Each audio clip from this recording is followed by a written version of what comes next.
What's going on, everybody? It's me, Ryan, here on this wonderful Monday to give you, the listener, another episode of the wonderful Classic Buffalo podcast, where we interview everyday people on their stories surrounding mental health and their passions, their projects, their businesses, whatever you want. We talk about it here on this podcast. So today I'm interviewing someone who is now kind of one of my good friends, but met at a networking party. We kept hanging out and good vibes galore.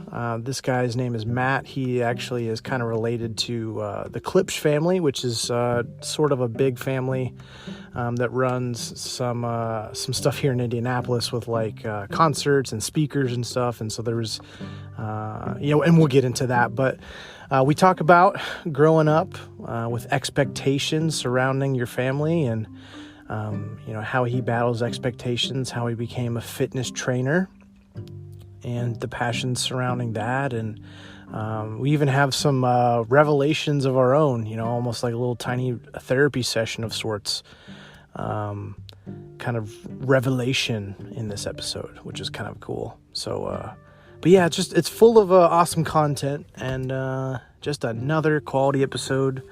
So let's get ready for today's episode, Book 48 with Matt Klipsch. Here we go.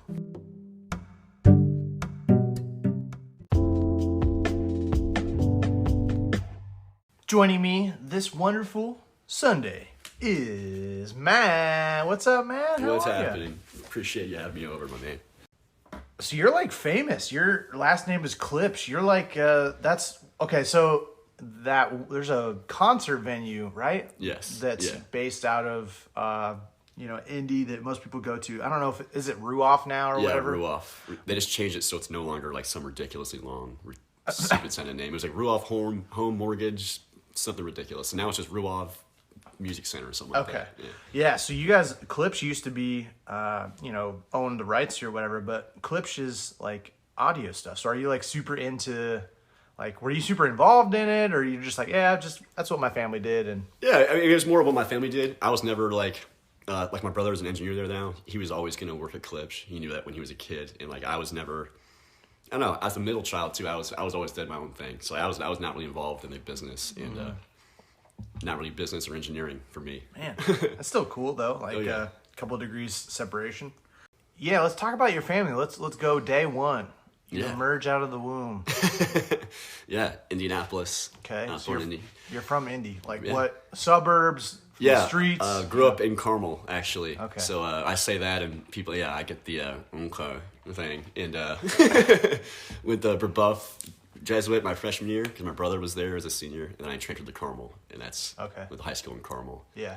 And Do you have a religious background with going to Brebeuf? A little bit. My at that point, not as much, but I was raised Catholic. Okay. And more like forced to go to church as a kid and all that. I would be the kid that was falling asleep with his head on the front. As soon as everyone stood up, I'd stand up and kind of like, So I was never like, So Brebeuf was kind of cool because we had like religion classes. That was new, but like it wasn't as much as like forcing my own, I don't know, going to church and stuff was one thing, but like learning about other religions was more what it more was in that aspect. So that was really cool. I actually appreciated learning about other religions and cultures, I guess. So that was cool. What's something like most people don't know about other religions, or maybe even just Catholicism or something? Dude, I feel like they're way more similar than people realize. It's just like you can name God or different things or whatever, but just like the concept behind every religion is just be good to everyone else. So I feel like they're super similar. Then people just judge without context kind of thing, but they're all so similar, same messages. So it's all good.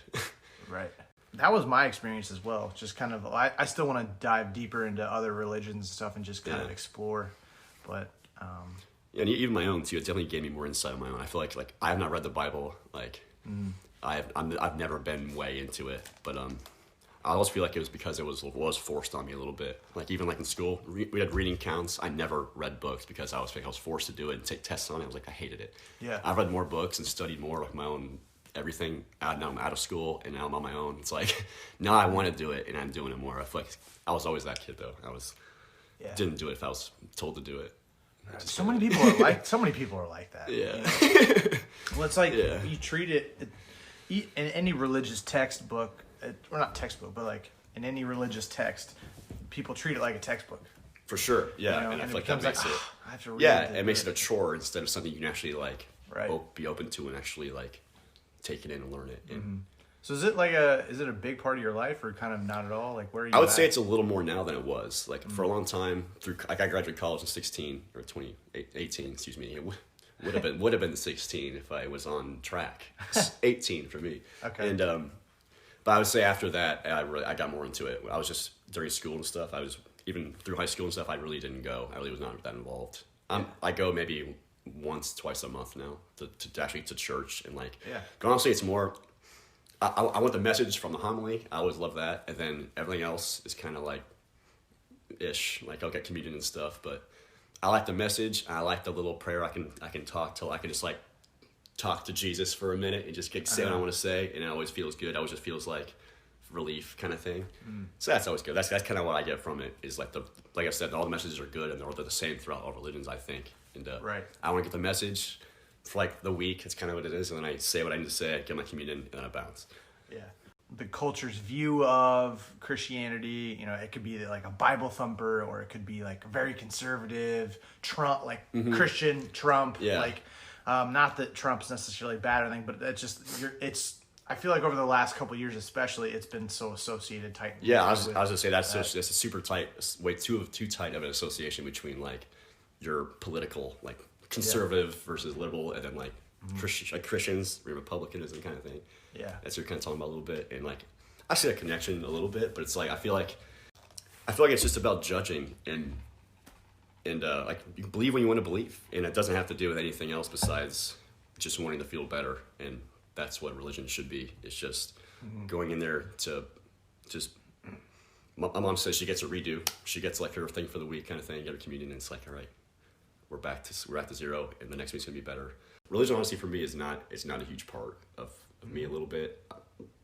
Like as religion, as Catholic, like the Catholic thing is, I don't know how to speak on it, honestly. Yeah. Religion with me, it's just I go for the message. Yeah. I just want to feel good and be good to people, and that's what that promotes for me. And I feel like there shouldn't be a real connection between that and like conservatism, liberalism kind of thing. Yeah. Well, I think you have a good mindset. Yeah. Like kind of you want to get you go for the message. You go. It ultimately is a thing that makes you a better person. So like It's good that I don't know. I feel like you have a good control over like your relationship with religion. Yeah, it doesn't bleed into anything else besides just feeling good and being good and passing the love on to everyone else kind of thing. Yeah. Yeah, and that's if that's what it is for you, that's what it is for you. Yeah, exactly. I feel like a lot of times it gets so bled into like how it becomes such like infused with somebody that it leads to other people being treated badly. Yeah. Because I don't know, you become a book and not a person. For sure. You are a walking set of rules versus like implementing them into your own life and interpreting them how you like, how you act kind of thing. But, yeah. I get that. Yeah, I feel like once again, it's just everyone's defensive. If someone believes something else, it's against what you believe, or it's not even against, but it's different at all. Yeah, you have to like defend what you've like been rooted into, kind of thing. And it's like it's good if it's what you believe. Right. Be good with it. Be happy with it. Let everyone else do their thing.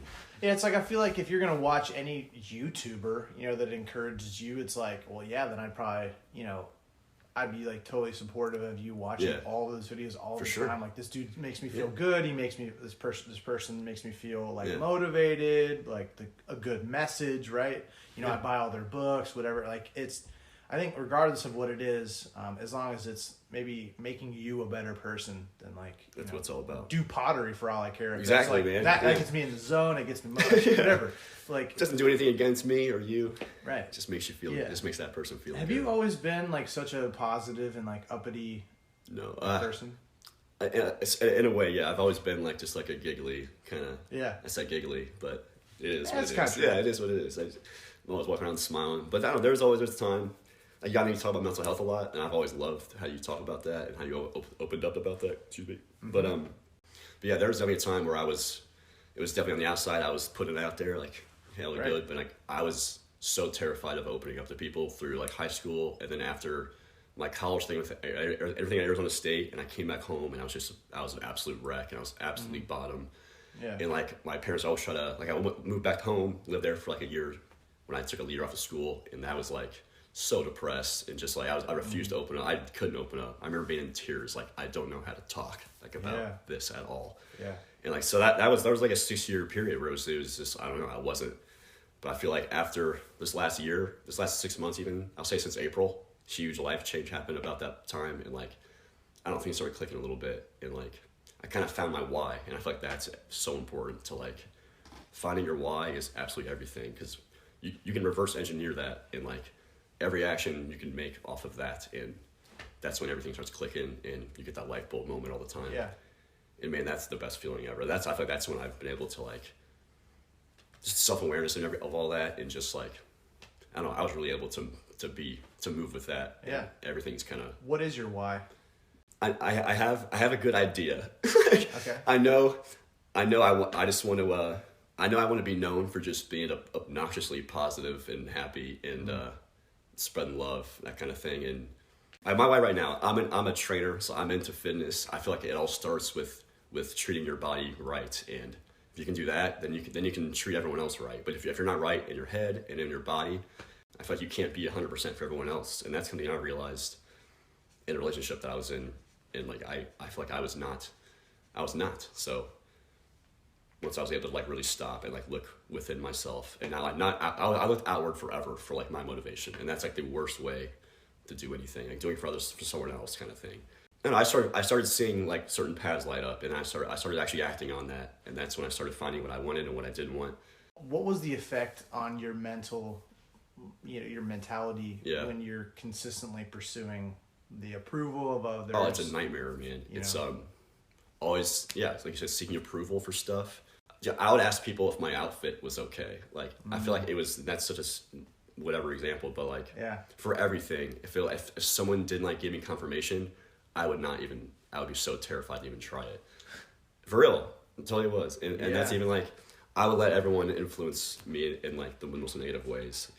Like even in high school with sports, I was like, I let like the fear of judgment for like not making a team, or like fear of whatever, and that bled into everything. Like I just wouldn't try stuff because I was afraid of what people would think, or I was afraid of not being like the best at it or something. Yeah, it's like that sucked. And then when you're like, you know what, it is what it is. I'm day one. You can't compare it to someone's day 1,000 or 100, whatever. It's like, just go try it. It's fun. I don't know. Yeah, it feels good. It's just like, it's what you want to do. Go do it because it's who you are. That's what you have to do, kind of thing. How did you like change? Honestly, I feel like I just wasn't progressing at all. I was so complacent with everything I was doing. I was just stuck, and I'm like, I don't know. And then I kind of figured out how I wanted to progress with my career. I guess that's what the huge thing was. Huge change happened early April, and then I decided to do this certification that I had for 2 years, whatever, and without doing it. I'd like rebuy it. It was like pathetic because I just didn't do it. But like once I found that what the path I wanted to take, and I did that, that's when everything started changing. That was, like I said, that was April. I said that's when everything started changing. But it was all this was April, and just like I don't know, just those light bulb moments happen, and you just got to act on it immediately. The sooner you can act on whatever your inspiration is, you could make some moves. Let's like do a little bit of timeline, because I know like we're bouncing around a lot of couple like cool moments that like I'd love to dive into, but I want to kind of get the all full the place for sure like timeline. So like tell me about what it was like growing up.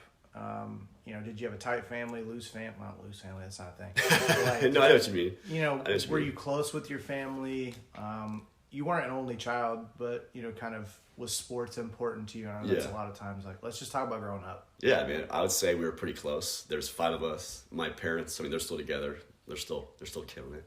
And and then I had an older brother, a younger sister, and like I said, I was the middle, so we're all 2 years apart, 2.5 years apart maybe. So I was pretty close to both. Yeah. And my older brother Ryan and younger sister Erin I feel like they were still pretty close, but I mean they were like 5-6 years apart at that time, maybe 5 years apart, something like that. So it was like probably 5 years. So they weren't as close as us maybe, but yeah, we were all close. We all did stuff together. Yeah, my dad's side has never been the huggy people kind of thing. And my mom's side's super into that. So like that kind of thing was cool. But like the mom's side was super close to us though. That's what I meant though. We hung out all the time. So like my extended family's pretty close. There's like just the grandparents and another set of grandparents and another grandma. But So that we were pretty close, but I feel like outside of that, there's really not a whole lot. We have cousins that live close by. We don't really see them a whole lot. Cousins, family in Italy and family in Pennsylvania, we don't really see them a whole lot. Yeah. But our immediate family, I would say we're really close, and we even more so now than we ever were. But that's just because we've matured and we've opened up. And that's everything, man. I feel like as soon as people open up, it's just like everything gets better. It's like everything, and that's what my family. It's like I said in high school and stuff, I was not in a good place, but as soon as I opened up, everything started changing. Do you have any like family traditions?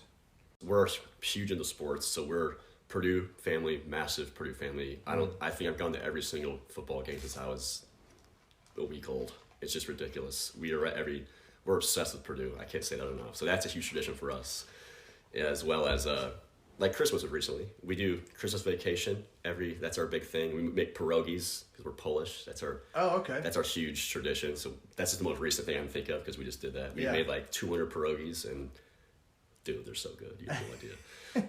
But, what goes into a good pierogi? Okay, so first it goes into the dough. It goes into the shell of the pierogi. You got to get that done right. The filling's always good, but it's just like it's like not an empanada, it's fried, but it's a ravioli. It's just a Polish. Okay. They're all the same. It's a spaghetti-ish shell kind of thing. Yeah. With the filling there, but man, they're so good. You make them homemade. Don't even talk about Mrs. T's over here. None of that nonsense from the stores. What's like one of your favorite moments growing up? Probably it's definitely gonna be a Purdue memory, which is probably not super shocking to most of my friends and family, but. There was a game when Seth Morales caught a touchdown against Ohio State, and it was for a bomb. I was super little, and I barely remember it, but we talk about it still, like, today, and it's like we never stop talking about it, and it's like one of the greatest plays of all time against one of the most hated teams of all time, so that was fantastic. But it's just something we still talk about, so it's just like, that's still a thing, and it's, those kind of memories are awesome, because like I said, we're still there all the time. Yeah. So let's go to, like, middle school, high school, like what's going on in your life? Anything like?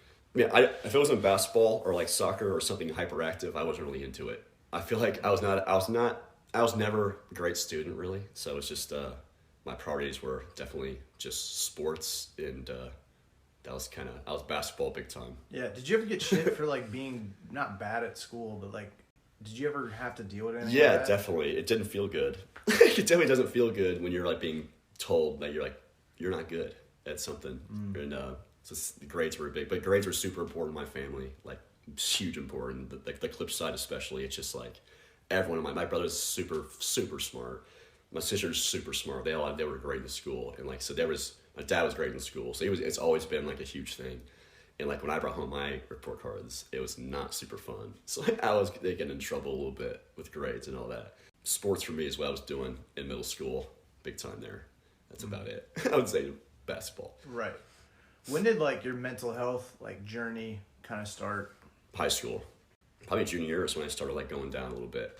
And that's when shit got real. You know, that's when you had to start applying for colleges. That's when you just had to start really thinking about your future. And like I was like, no clue.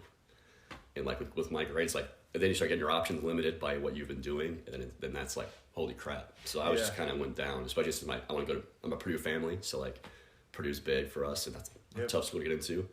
And so I didn't even apply to Purdue, and it's like I told people it's because like I think it was because I didn't think I was going to get in the first place, and I didn't want to even see that. So you didn't want to apply and then not be accepted. Once again, I think I keep saying I think. It's like, yeah, that's why. So I never said that out loud or even like really connected that, but I think that's it, 100%. Yeah. I didn't want to get rejected from this like my life. Like that's everything to us, and like I would be the one that got rejected. And, like, oh my gosh, yeah. I didn't even think about that. Dude, that's nuts. But yeah, man, that's it. It's just once again, it's just fear. I would have done the same thing. Fear of judgment from my family, fear of failing, and just like, man, that would hurt for sure. Yeah. And I mean, now realizing, I believe everything happens for a reason and all that, you know. So it's all good. But like, it's still, that's definitely a thing, and it's something I want to get back, and I definitely plan on getting something from Purdue at some point. Now it's like, confident in who I am now and all that, but definitely, it's definitely there, you know. So you didn't go to Purdue. Where did you go? I ended up going to, like I said, I applied to about 10 schools all on industrial design was my major. I was always like an artistic person. What is it's like product design. So like if we were at like Klipsch or something doing like speakers or headphones, the engineers are the ones who build it, but they build it based on the design that I would have made, kind of thing. Yeah. And so that's I was always, like I said, artistic, and I love that kind of stuff. But so I ended up going to Arizona State though for that. Totally ignorant of like what Arizona State was. I went there 100% because you can look this up. The Herberger Design Institute is incredible. So you didn't go there to just get... So I went there for that school, I swear. And it was crazy school. But I remember my visit, my dad will back this up too. My mom even too. We all went this visit together. It was around Halloween time when we were there. Oh boy. Oh boy, indeed. It was incredible. And I think I committed like a week later. like we were going to ASU and for 2 years. Okay. So like talk about that. Like, just being there for 2 years, like were you focused? Were you just trying to have fun? Like, not focused on school at all. I thought going from high school to college and that whole thing, but like that's the other thing too, going to this place with like absolutely zero people, and like that was crazy. I was a kid like in middle school, I couldn't even sleep over because I was like, I have to be home with my parents. Yeah.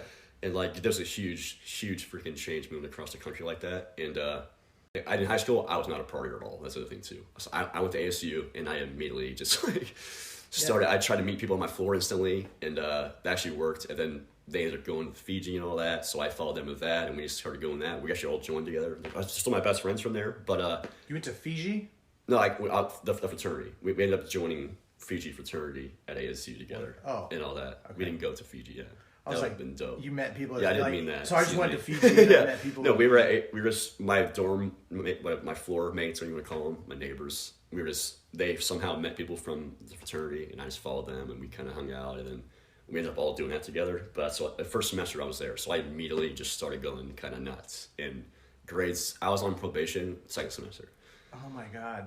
So nearly flunked out almost immediately. And then I got back on a little bit, but still, at the end of my second year, big thing happened, and I was like, all right, I need to get out of here. It was our spring formal, and so we went to this way too nice of a hotel in Scottsdale, and families everywhere. It's ridiculous. Is that where Arizona's at, or is that where Arizona State's at? U of A, those stupid Wildcats, are in Tucson. Okay. And Tempe is where ASU is, the Sun Devils, baby.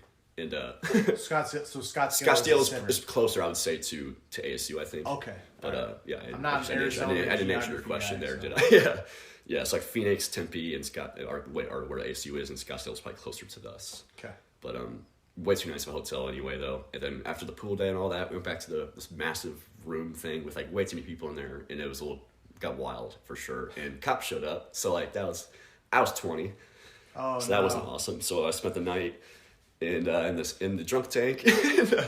See, to me now it's funny. I walked into the room and 4 of the people from that party were already in there in like the drunk tank. So you're like, "What's up?" What's the drunk tank? Is that just? Well, yeah, just like you spent the night in jail, whatever. You got your. Okay. Yeah, I'll call it. Yeah, I'll say what it is. It is what it is. Tank. Yeah.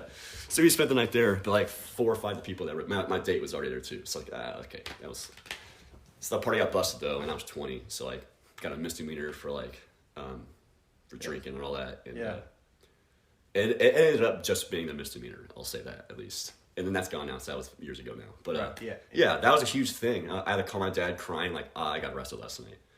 And we're like, I was like, I think I need to get out of here because this is not good for me. I just moved back to Indiana. That's where bottom out happened right there. It was kind of like I could not open up. I was crying like I didn't even have to talk about like what I'm feeling. What was it like not being able to open up? What was it like? Are you just constantly? Well, yeah, it was just like I was constantly tensed up and just like I feel like I wanted to explode, and I was just acting weird all the time, just not doing anything. I was just totally. I'd sit in my room in the dark for like I would do nothing. Yeah. I wouldn't even do the things I like to do, and that was a big thing too. It's just like I wouldn't eat, I wouldn't move, I wouldn't do anything. It was just like. But I was just like stuck in my own head. That's the other thing too. When you're not doing anything, you're thinking the whole time though too. Like your head's going nuts, and like I was just running through all like the bad stuff. Yeah, I just went through over and over and over and over again for like a year, and I never talked about it. And it was like the worst. I just felt like I was in a jail cell once again speaking about that. But I know that feels awful not being able to like. I don't know if it's because I didn't trust them or something, but I just didn't want to face it. I honestly probably that was it. And it was What did you end up like kind of releasing? Actually, I remember I went to a session once. I remember like begged to go see someone and talk kind of thing. And I went to one, and it was like, I never went back actually. honestly, I think I was just afraid of being judged from my parents. I feel like they're not really, no one has really done that kind of stuff, I don't think. So it was like, when I did, it was like, do you really need to? And that kind of thing. Like, I'm like, I don't know what to do. I just need to talk. And they're like, just talk to us. I'm like, I don't know how. So I don't know why. I just honestly don't know how to explain it. I just couldn't. I just don't know.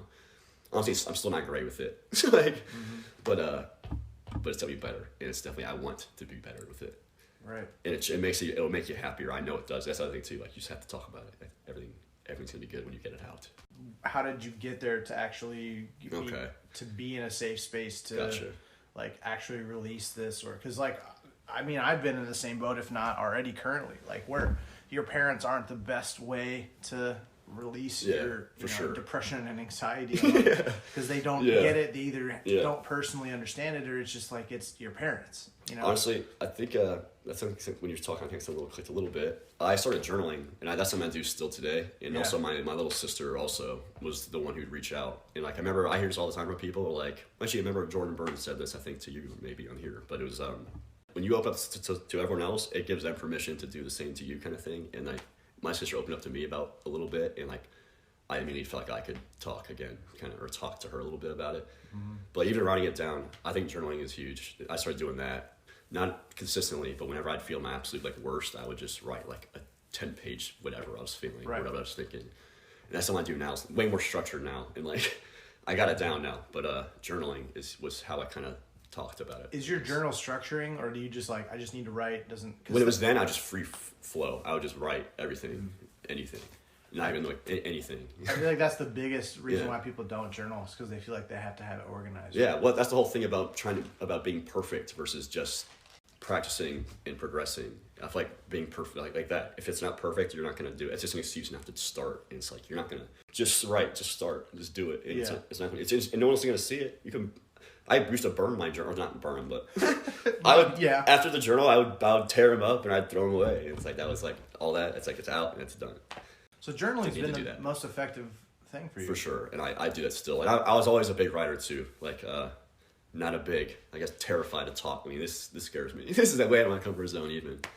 But like, public speaking and just talking about anybody, I was never a big talker. So like, I could write though. Even in relationships, I would write letters before I would like, maybe that's not awesome, but that's just how I did it. It's just how I can do it. I'm good at. Hey, appreciate it. Yeah. it's how I can convey what I feel the best way. Yeah. Speaking of letters, dude, I just imagine letters, like, man. Just that, like, you have to wait like maybe a month or something for someone to actually get like to send a text, right? So, like, you're not just left on red and you're gonna see them next week at work, where it's like, no, you gotta, like, they're in Kansas, you're in Indiana, you sent them a letter. Yeah, you know, like, for sure. And that's the thing too. At least in my instance here, like, I didn't have 6 months since I've seen. Yeah, exactly. We'll have like the Pony Express take the letter to her, whatever it is. But yeah, in my experience, I didn't have to send a letter to someone that was out of the state. I would literally be able to like, hey, read that later. Now when I'm here, like, right? I'd leave it on like something like somewhere they'd be for sure that day. I just leave it there, and I would not be there. It's already that in front of me. So how did you get into fitness? Because that's kind of what you're doing now. Yeah. I guess. Well, I've always been like athletic, and I've always played sports forever. I was just a hyperactive kid, and then I was always injured. So that's how I got into, like, I was really in physical therapy in college. Like, after ASU, all that, I was like, well, so what am I good at? I was like, what am I good at? I'm like, what can I, like, this is kind of where things change, actually, now to be connected to that, I guess. But it was like, now I'm here, I'm like, I'm not doing industrial design, what am I going to do? Like, what's the next thing for me? And I was kind of thinking, I'm like, well, what's always been there? And it's like sports and like just moving and that kind of thing. So it's like an injury. I said injury. So physical therapy was my first thing at IPY. I was pre-physical therapy. I graduated with health sciences, but I'm not. That's like a pre-professional major, I guess. So it's like not really specific. It was a bunch of anatomy and a bunch of science classes, so you can like go into like physical therapy, occupational therapy, or whatever it is. To get your master's in. Exactly. And like I said, I was not a great student. It's like I wouldn't have had the grades for that. And I also shadowed a little bit. Man, physical therapy, what that energy is going to be soon is gerontology and nothing much else. And like I've always wanted to work with athletes because that's how I got into physical therapy. That's my connection to it. So I want to work with athletes, but I feel like that's going to be such a low percentage of what I'm going to see. And I just didn't have fun with that. And I want to work with people who want to be there and don't like need or have to be there. that's a huge difference in their mentality. Like, I want to be better versus like, oh yeah, like I have to be here so I'm not like feeling like crap kind of thing. I feel like that's a huge difference too. But is that with like the boomer generation getting older? Yeah, exactly. And there's like the percentage of population being over 65 is going to be huge coming up the next decade or two. It's going to be huge. People are living longer, so like it's going to be a lot of gerontology for sure, which is it's necessary, but not my niche for sure. Yeah. Well, I mean, we could start just getting into sports with gerontology. Just start getting them into like, and here comes the 85-year-old football team. You play? Yeah, right. Yeah.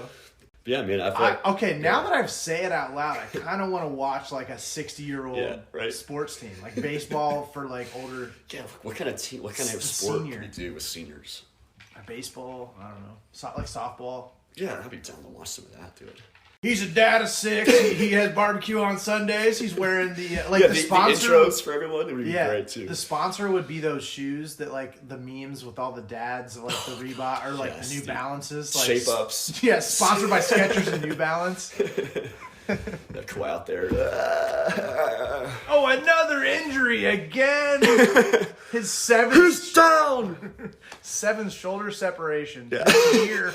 That'd be good. What's your part about? So you're like a trainer, like a I guess you call it a personal trainer kind of deal.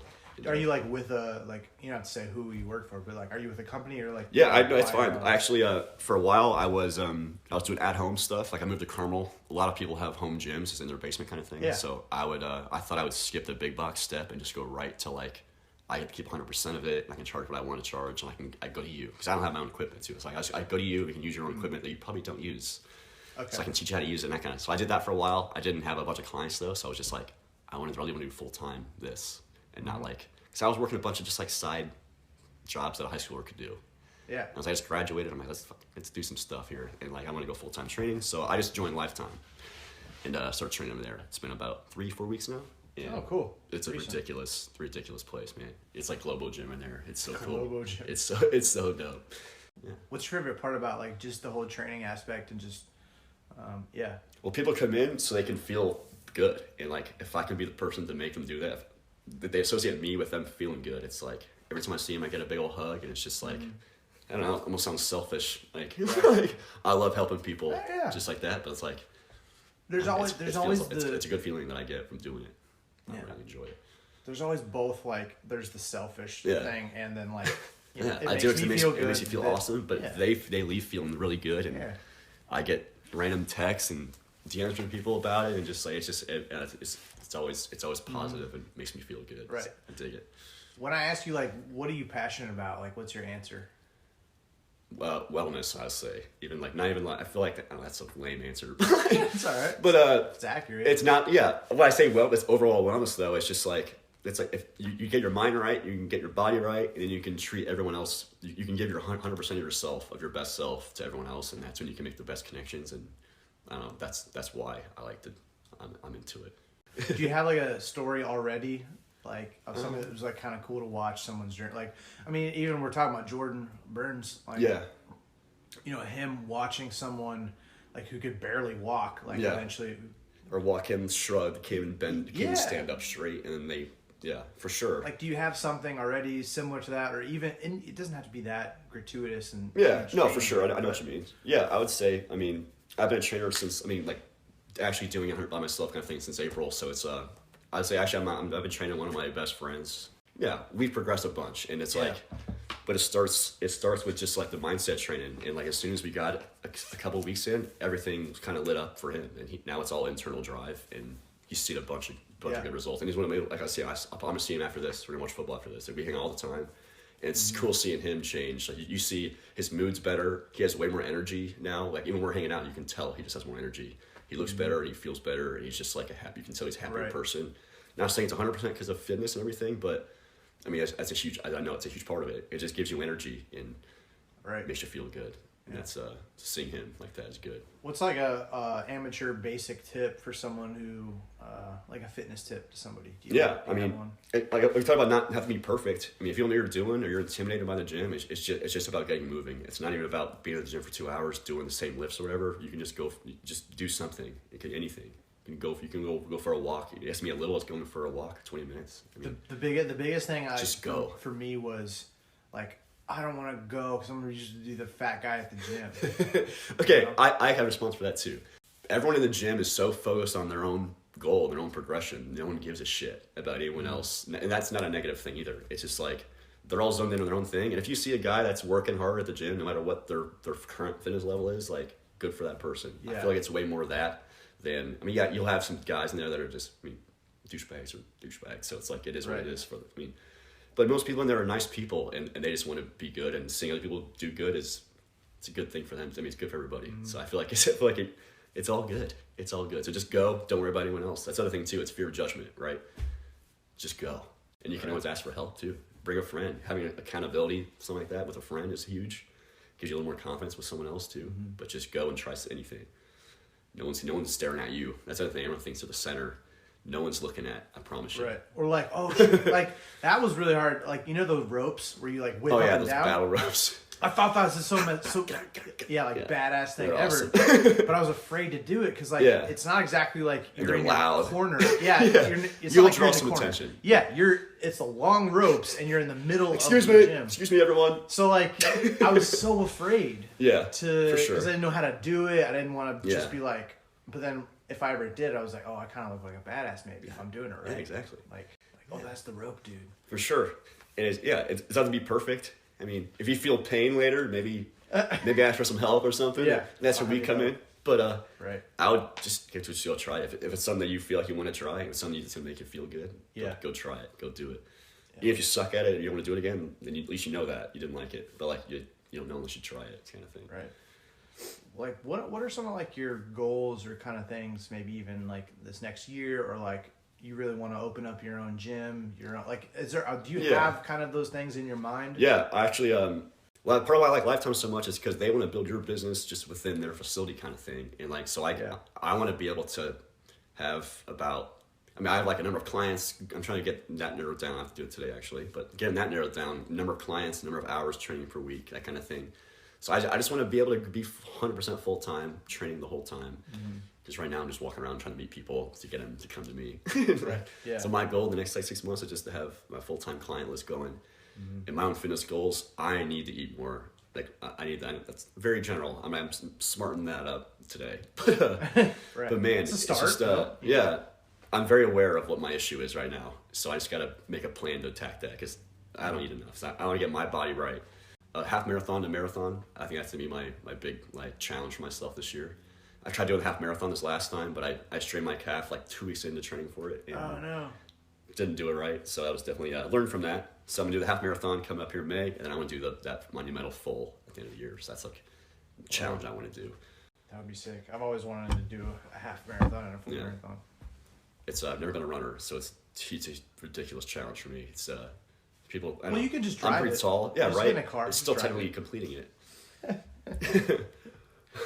What's like the best thing someone can do if they you're just going from couch to 5K?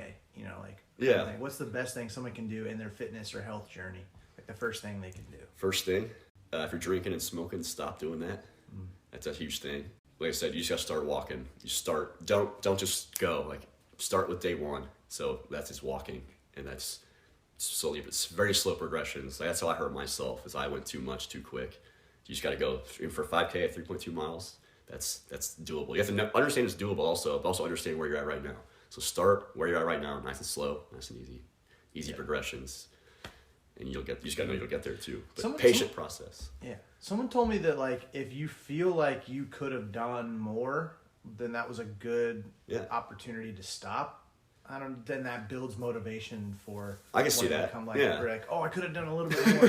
For sure. Otherwise, you might be like, I'm so spent, I'm done, I'm out. Overtraining is a huge problem. That's where people hurt themselves and they stop going and they stop trying, kind of thing. Cause you're progressing a lot, and when it stops, and you lose it way faster than you gain it. Is the other frustrating part. So if you stop for a week, you're losing quite a bit of what you already built up. You have a thing for Reggie Miller. I do have a thing for Reggie Miller. Very good. Reggie, if you're listening right now, I just want you to know. You're my man. If you walked in this door, I would kiss him right on the mouth. Yeah. No, hands down, no problem, no shame. Yeah. Where did that for start? Sure would. Like, man, well, I just love basketball. I always have, and it's I was born into my teams, and for basketball, it was the Pacers, man, and those '90s teams. I was born in '93, so I was born with like the Reggie Miller teams and the Davis brothers and Rick Smith and Jalen, all those guys. It was awesome. Yeah. So like, we went to so many games. That was like one of our, you said traditions earlier. Like we go to sports games and everything. So Patriots games and all that, and then learning of like we had the same birthday, so like it's pretty tight. We're like brothers and stuff. But I don't know, man. He was just the guy on the team. He was a shooter. The way he moved without the ball just like wasn't. It was like intoxicating to watch. I learned everything from just watching him play. I wouldn't even watch the game. You literally just stare at him the whole time and just like. So you actually got to watch him play. Oh, so much. Okay. Oh my, I'll never forget. Actually, I'll say even a greater memory than the Purdue one. See, I messed that one up. Greatest memory, I'll say courtside seats. His very last game. Oh, whoa. Regular season, and they rolled a Bentley onto the court, and it was one of the coolest experiences I've ever seen. It was like, holy crap. It was the end of him too, so it was like, no. What is it like to be courtside? Cool, it was ridiculous. It was one of the coolest experiences ever. These players are so freaking huge. It's like, I don't know. That's like the most shocking thing that you notice when you're down there. It's just how big these people are. I mean. Point guards are 6'4". I mean, yeah. How tall are you? You're pretty tall. I think I'm around 6'4", 6'3", 4". Which is weird that's point guard now, because like, yeah, man. If you're over 6 foot, like, you're center, no questions. Right, high school or something, you're playing 4, That's it. My problem was I was really short. Early in high school, I was like 5'2", and then I grew up to I was like 6'1" or 2 my junior year. So like it went from being like a point guard to, and then I was immediately guarding like big people here, and it was still super. I mean, it was still skinny. I'm just tall. Right. That's it. So that didn't work out very well. But the 8 points in 9 seconds against the Knicks, when you finally beat the Knicks in that, I think it was the Eastern Conference semis when it was. So, but still, man, unbelievable. Like, I just want to know what those moments were like for him. Like, unbelievable. Is he like a good guy too, or is he just like a really good basketball on the court? He's a huge a-hole. Yeah. He's a talker, and he's he'll poke your buttons, he'll push your. I mean, just ask Stark, ask John Stark about that. But he's a good dude. He has to be. I want him to be. If he's not, it's going to make me sad. Yeah, I mean, I remember I was a baby when apparently there was some like bowling tournament, and my mom played a perfect game apparently. When I was like a year old or something, and Rick Carlisle was the coach, and NSYNC was just starting because Justin Timberlake was I remember this. My mom was hanging out with Justin Timberlake and Reggie Miller, and she beat him in bowling, and like. Your mom met both of them? Well, it was like. Justin Timberlake was like at this bowling event when I was like a baby. So I've heard the story 100 times, so it's just like I don't remember any of it. But I just remember hearing the story so much, and it just makes me laugh. But like at a bowling event, yeah. But Reggie was there, and he was cool and fun. I heard. So hopefully he's still that way. But yeah, man. Do you want to have kids eventually? Yeah. Yeah. I've thought about this a lot actually, and Reginald. I don't know. It would have to be Reggie. I don't know how I'd do that. Yeah. Yeah, you can name a guy Reggie. Does Reggie Matthew sound good? Yeah, sure. Reggie Matthew Klipsch. Yeah. All the firstborns in our family, the middle name is the dad's first name. So my dad's name's Mike. Michael Frederick. My grandpa's Fred. Like my brother's Ryan Michael. Dad Michael kind of thing. That's my name. And I'm Paul. Yeah. Wait, you're Ryan Michael? Uh-huh. Are you kidding me? Are you kidding me right now? Yeah. I've thought about naming my kid Nolan. Yeah. So I do Nolan. I like Ryan. that. That's cool. Yeah, but I never followed Nolan Ryan. But it's just because he's a famous guy. Yeah, no, I get that. But like being a Patriots fan and like liking Tom Brady or liking Julian Edelman, I'm honestly at this point Julian's is my favorite because one of my favorite coaches of all time. Yeah. Growing up, he embodies who I want to be when I've ever coached or like taught kids. Yeah, yeah. And so like it was Julian. And then also Julian Edelman, the wide receiver. Awesome. So I'm like, I feel like Julian would be like a good. It sounds good too. And then like it could be like Julian Ryan, and it could be like Jr. I like that. JR. Yeah, he can choose his thing. See, my name is Paul, and I'm pretty sure it's named after my mom, Paula. so I got that. Nailed it. Or hopefully it's Paul. It could be Paul Klipsch, who's the guy who made the first like Klipsch thing, and that's how it started. That's kind of cool. But I don't think it is. I'm pretty sure I'm Matthew Paula. Right. Have you ever done like the ancestry stuff? My dad did, and I have not. I think it'd be cool. I agree with you. I know, like he just found our whole family genealogy, and it's like 2 massive books. So like he went through those, but I have not. I think that'd be dope. Where do you think we're at today with mental health? I think it's improved. I mean, I feel like it was really just people wouldn't talk about it for a long time. And at least people are talking about it, and especially I think since all these like more famous people or well-known people are coming out about it, I think that's helping too. As a whole, our generation gets lumped into like it's sort of like blended with this next generation. It's weird because like I remember growing up and everyone was like, "You're always in your phone," and you're all like, we were in technology, but like comparative to the kids who are anywhere from like 4 to like 18 now, like it's really bad. Yeah. And you go to dinner and all of the kids have iPad. Like for example, it's like weird. I was playing volleyball at a gym. Your team's there, so there's just different people with different families and stuff. And a person on the other team, they had a daughter who was sitting, or like just there was some girl like by herself, 4 years old, on an iPad, front row. There's balls whizzing around, like, just like coming in hot. Yeah, just like, and it was like a couple of close calls. But I'm like, this girl's 4 years old on an iPad.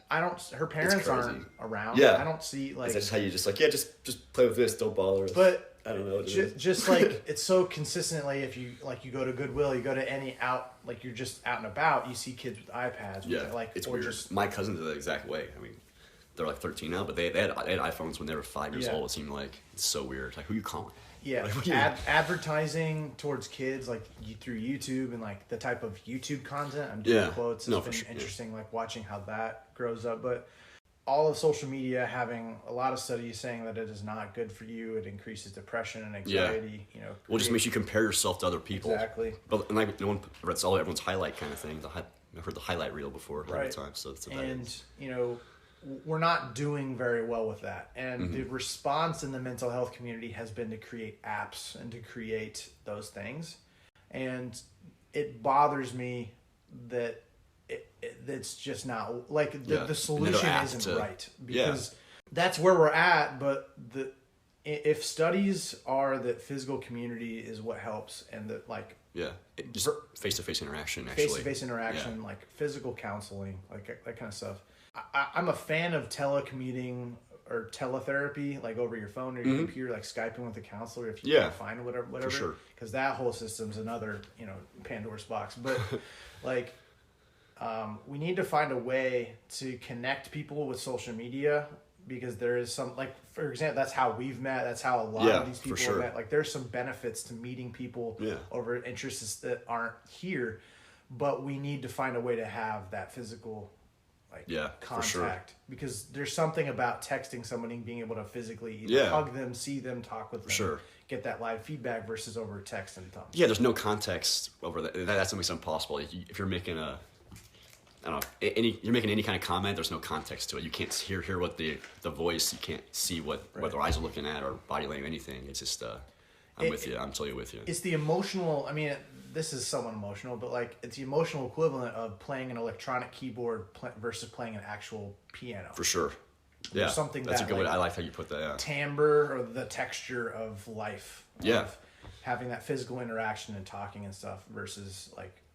You're still getting to play the piano, but it's not fully the experience. No, I get you. I mean, that's probably why I wanted to come to you today. Even I know you said like we do the phone or come in person. I wanted to meet in person. I love meeting in person. Yeah. I don't know. It's just for you to self-reflect. Like, how do you think you've grown over the last, like, let's talk about like since you moved back? Yeah, from Arizona State. Internal drive is a huge thing. I'm just not looking outwards for validation. As much, I'll say as much. It's I mean, it's still happening.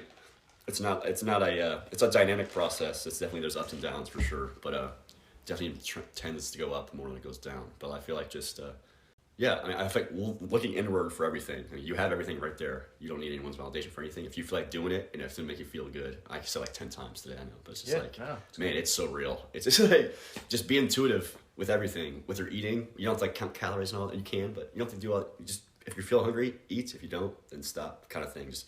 Even with your feelings, with what you want to do, if it's going to make you feel good, do it. I think that's it. I feel like it's that simple. So that's it. That's probably the biggest change that I've had. What would you say like is a solution to increasing someone's mental health positivity? Or I think talking to people that are into that stuff super helps. Like in my case, at least, I was at a recovery room for a while. And this dude, Raymond, who works there, he's like the manager of the one I worked at. This dude just totally like, I feel like I've talked about this dude so much on Instagram and stuff. I appreciate everything he's told me so much, but he's all about self-awareness and just kind of being able to look in the mirror and understand where you are and like how you're feeling. You know, I don't know, just I feel like being able to get self-aware. But talking to someone who's into that and can like ask you the right questions to make you kind of bring out those answers and like those like what you asked me just now. I feel like that's what helped me out a lot, was just talking to someone who is already self-aware and that's like preaching it all the time. Right. And just seeing those kind of things all the time. And that's something too. I started following a bunch of people who are into that, so I always on my feed I'm always seeing just positive stuff and like, and I try to put out as much of that too, and like from my own experiences, just I put out whatever I need to hear. Is kind of that's the kind of thing he told me. If you need to hear it, like someone else might need to hear it too, kind of thing. So anytime I feel something like that, I'm trying to put it out too. But everyone's just trying to find more positive stuff, and that's just plugging that into my head all the time. It's gonna help. Yeah, I think maybe that's like an underrated thing. Is like, if someone makes you feel jealous, maybe unfollow them. Yeah, you have control. That's like, you have control over everything you want to see. Follow motivational people. Exactly. The more whatever you feed your head is what you're gonna see. It's what you're gonna find. It's just I don't know. It's just just plug more positive stuff and replace the negative. Do you have a quote or a motto? So progress over perfection is the thing I've been talking about a lot. I'm like, that's more geared towards fitness when I do that. But like, I feel like it goes with everything. But it's just perfection's an excuse not to start because you're not going to be perfect. You're at day one. Someone else might be at day whatever. But like, you can't compare yourself to where that person's at. That's where like the intimidation factor comes in and everything. But like, they understand where you are. You're right here. You're there. But it doesn't really matter. You have to understand where you're at and just go and just start. Because the more you practice it, the more you progress it. It's never gonna be perfect, but you just gotta keep progressing. Trying to be perfect it's never. There's no perfect. I feel like it's just right. It's gonna keep you back from actually doing something. If you're feeling bad, then you put out bad stuff to other people, and it's just like that's something I realized too. It's just like other people's reactions to you is all a reflection of that person. It's not about you. If I go around this place and I'm giving smiles out and like and whatever, I'm just trying to like be I don't know just happy. So I'm just being positive around, and you get some looks sometimes as the comments, and it's just like.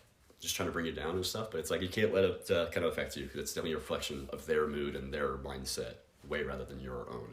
Perpetually have a thumbs up all the time. I'm a big fan of thumbs ups, man. You just did like 4 of them. No, I'm a huge fan of thumbs ups. Oh, you are? Okay, I was like, what? Yeah. I'm a shaka guy and a thumb up. Yeah.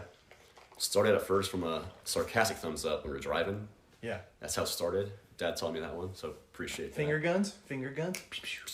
Okay. Classic, yeah. Yeah. But yeah, right, man. Let's do our final 5. We've are in the home stretch here.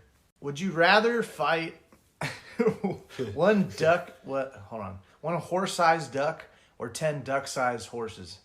I think do 10 duck-sized horses. Okay. It just seems like I would be able to take that challenge on better. Yeah. That's tiny. I mean, just still the power of the full horse though. Oh shoot! I didn't think that far ahead. It's okay. So I'm overthinking it. I'll stick to my answer. Maybe. All right. Yeah, there you go. I would every time I picture this question, I picture the rubber duck, not like an actual duck. Yeah, I just pictured a giant rubber duck and just yeah. I don't know. Small ones though. Like running through a park, like just a giant rubber duck chasing you. Terrifying. Underrated TV show or movie? Psych. Gotta be Psych. Okay, why? My brother and sister and I are obsessed with the show Psych. My sister just watched it for like the 7th time. It is hysterical. It's I think it's on Amazon Prime right now, but it's just it's so funny, and it's just that's the guy who like pretends to be psychic, right? Yeah. Okay. He's just really, his dad was a cop, and he just like taught him how to be really aware of everything around him and stuff. So he's like close your eyes. He's like, how many items in the room? And he'll say he'll just like remember everything around it that was there. He's just super like observant, I guess. Oh, wow. But great show, super funny. You get to wake up tomorrow with one new skill. Gotta close, man. I want that coffee. I need my coffee. Coffee's for closers, and I want to be better at communicating that kind of stuff. That's my skill. One thing you want to do before you die. Like climb a super freaking tall mountain and like be able to like see over the clouds. That's something that'd be cool. Freaking awesome. I don't know what mountain that would be, but I'll find one. I think I've just seen stuff and it looks amazing. I want to climb a big gas mountain. Yeah. That'd be a ridiculous challenge. Yeah. First step's getting that fitness up, probably. Right. Yeah. I'm not there. That's gonna take some time.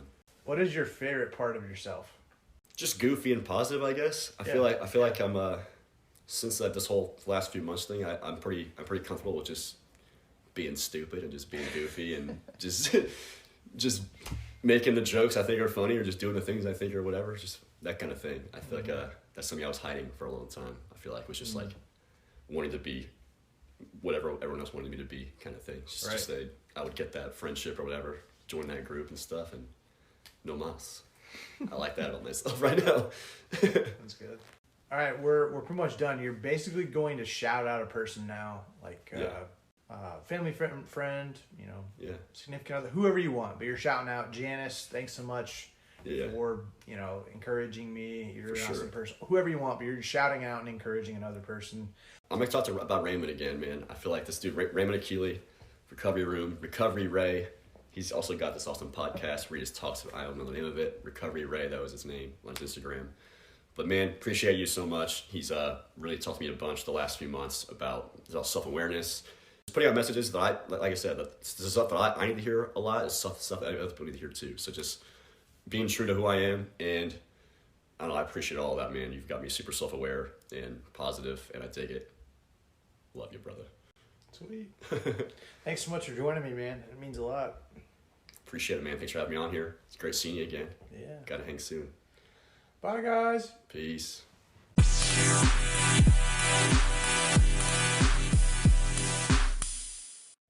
Hey everybody, this is Ryan from the Classic Buffalo Podcast. Wanted to take a second to talk about Anchor, how I'm actually making this podcast happen. Super happy that I'm partnering with them.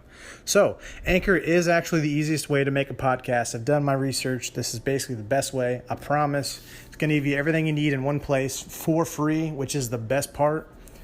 It's going to have tools, so you don't really need a fancy schmancy recording guy. Anchor's going to be helping you out there, and then they're going to distribute the podcast everywhere to Spotify, Apple Podcasts, Google, everything. And then you can also make money with basically no minimum listenership, which is kind of rare. So hop on Anchor as soon as you can. Thanks.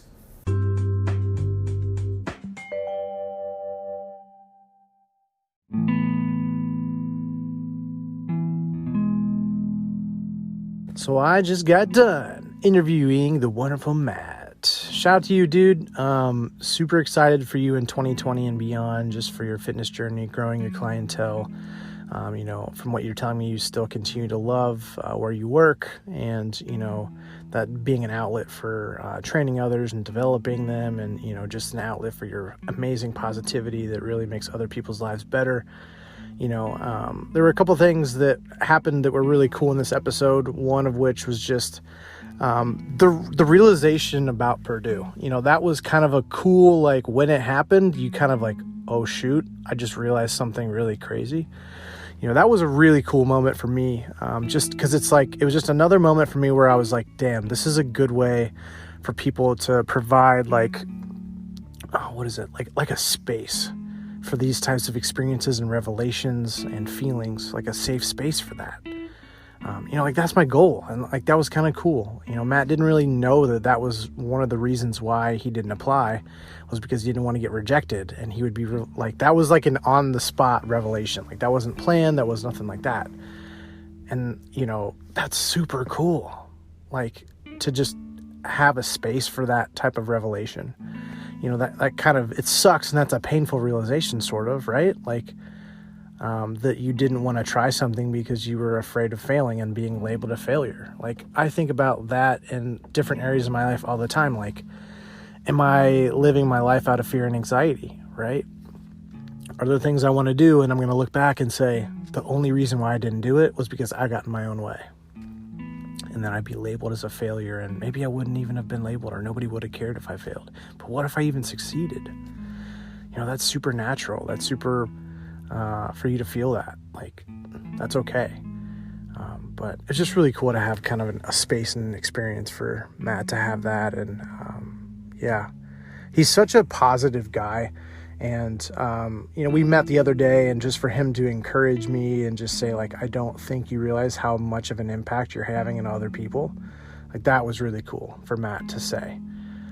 Because a lot of times when we're so under the water, and just so in deep in the details that and we're just working so hard, or just for whatever reasons, we're blind to the success or the actual positive impact that we're having on other people. That's kind of cool for someone to pick your head up and say, hey, look, people are actually watching what you're doing. That was kind of a cool moment for him to kind of share with me, outside of the podcast. But like, this guy is just, you want him on your team. You really do. He encourages other people, wants them to become more physically fit, which in turn makes them just a better person. Help them get into the better version of themselves. And, Matt's just a solid guy. And, if you want any like training, I guess, want that kind of stuff, like he can always help. He's always looking for new clientele if you're in the Indy area. So kind of reach out to me or Matt, and he can hook you up. But it's also just a fun time, and it's just the podcast was a good example of our friendship and just kind of, dicking around, talking about Reggie Miller or, just talking about life and difficult stuff. And I remember there was another time where me and Matt went to Dayton for the day to go thrifting and to go try out some new food and like just basically go like do a day trip, like the boys night out, and he doesn't know how much that meant to me. I've always wanted to travel with somebody, like one of my friends, and I can't even remember if I've ever done that. Well, now I have. And like, we didn't really know each other at that point, but it was like, we spent, 4 hours in the car alone. And then we were just like, we had so many memories, and just for him to be like, yeah, let's do it. Like he supports so many people in his life, and it's just always been a number one fan for so many people. And it's just been cool to kind of have this as like a little surprise, just to have Matt be such a supporter for me in Vintage Indy and Classic Buffalo, and just seeing my vision and wanting to help be a part of this team to spread positivity and encouraging others. Like, it's just been so cool. And we were having deep conversations on our drive to Dayton and stuff, and he was just like, man, I wish I could do this more. And I was like, it's so nice to hear that, because I've been wanting that too, So like, it's a definite bro in the making, he's one of my good friends now, and I'm just super blessed to have somebody like that in my life. And hopefully you guys, one of the listeners, hopefully you guys can find your bestie. Hopefully you can find somebody who is your number one fan, or number two, or whatever, in the top 5, if we're talking MySpace. But I hope you can get some kind of tips. Don't be afraid to get in the gym. Just get in there. It's worth it. Trust me. It may take some time, but just get in there. Start eating a little better. But if you want to make change, it's just a little tiny change. You have to take it in small bites, otherwise you'll quit. That's what I did. So just very tiny little steps. And, what's always helped me is kind of like I leave sometimes, like when I could have done a little bit more, because then I'm not like completely exhausted by the next time I have to work out. But that's just word for me. And also Matt's an expert, so talk to him. But if you'd like to be on the podcast and talk about whatever you want, whatever you're passionate about, what do you want to do? What have you gone through? Anything from A to Z, deep or shallow. We're going swimming. We're going to be out here. But please DM me on Instagram if you know somebody who would want to be on the podcast, or you want to be on them yourself. Classic Buffalo. Hit me up. We'll get you on here. If you're in Indy, we can meet up, or we can do a recorded phone call. Either one works. So, we've done phone calls in Canada. So, you don't even have to be in the States. But, we'll be back again on Thursday for another episode, number 49. We're going to keep on trucking, guys. But until then, stay alive. I love you. You're doing a great job. You should know that. Bye, guys.